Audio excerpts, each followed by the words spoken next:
Baiklah pemirsa, program makan bergizi gratis bagi para siswa tetap dilaksanakan selama bulan Ramadan.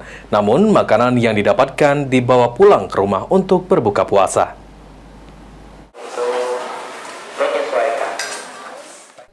Disampaikan oleh Kepala Dinas Pendidikan Kota Palembang, Adrianus Amri, jika program makan bergizi gratis tetap berjalan, namun dibawa pulang ke rumah untuk berbuka puasa, di mana makanan yang diberikan bentuknya takjil seperti roti dan lain-lain, sehingga tidak mengurangi gizi yang terkandung di dalamnya.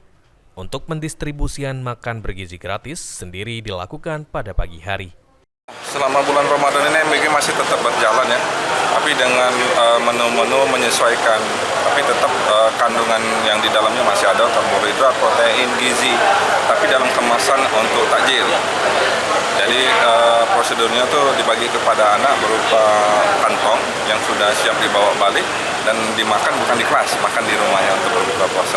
Kalau jam pembagiannya jam berapa itu? Jam pembagian itu jam 9 sudah meluncur dari dapur umum menuju ke sekolah-sekolah.